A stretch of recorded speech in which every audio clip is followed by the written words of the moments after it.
Alright, the greatest people in life had to overcome some obstacle in life, especially in the game of sports. Now, sports to me, it's a big part of my life, and the main sport I want to talk about is soccer. But in soccer, there's one person I really want to bring up. His name is Lionel Messi. I don't know if you guys have heard of him, but he's a really big star. Now, growing up, he didn't have he didn't have the brightest childhood, or he wasn't raised right with a golden spoon in his mouth. He grew up pretty impoverished. So, what I want to talk to you today is Messi's childhood struggles, his upcoming as an athlete, his professional career, and his accomplishments.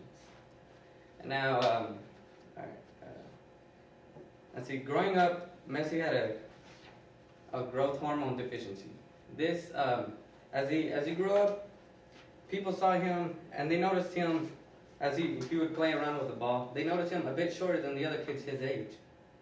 He was a lot way shorter than the other kids. So that really never affected him growing up, especially playing little league, because his growing up and playing little league, all the kids would just have fun. And then Messi, he always played with a very unique style. He always had the ball very close to him and was very agile. And see, growing up, that really never affected him, because if you're small, big, or whatever, you still could maintain or go up to be as agile or as fast as possible. And that really was a benefit to him, even though he was small. He was very agile. Now, Messi, he was born in Argentina, 1987. And then at the age of 8, he was diagnosed with the growth hormone deficiency. And see, his parents were very hard workers. His dad was a steel worker and his mom was a cleaner. And growing up, he really never had much. They really, when he would go, he would just go to simple parks, play soccer, and then he finally went to a small team right there in his small town to play.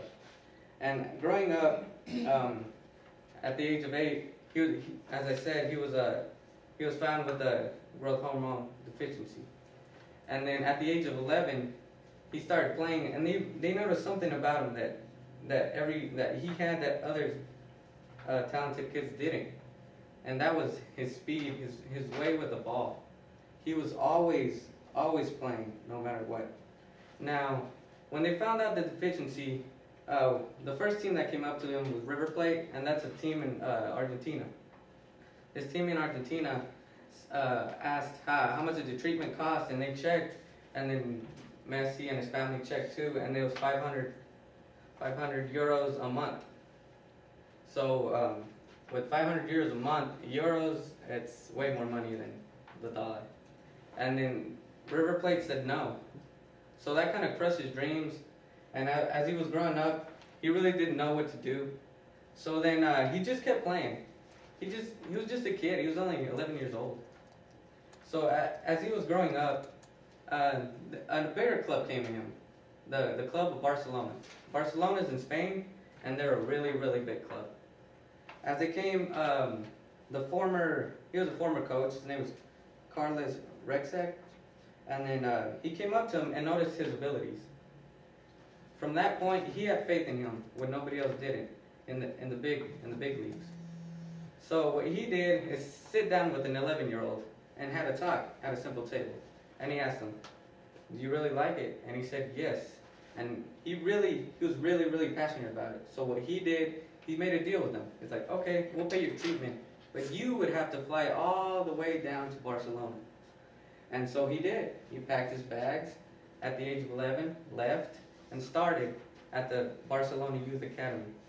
So from there, he started, and he kept playing, and he kept playing, and soon enough, he made his first debut with Barcelona, the first division squad, at the age of 17. Now, you see, as he stepped onto the pitch, he was the first youngest player to ever score, and it was assisted by the current, at that time, the greatest player. And at the age of 17, he scored for Barcelona. And then he was only 5'7". He grew up to score many, many goals. He made 434 appearances and 343 club goals. He was only 5'7", and no matter what, nothing ever stopped him. Messi today is one of the greatest players known to man, and I think he will always be the greatest player.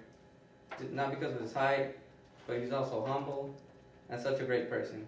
He's always passionate, and even though he gains so much money a year, he still plays with 100% on the field. That's it.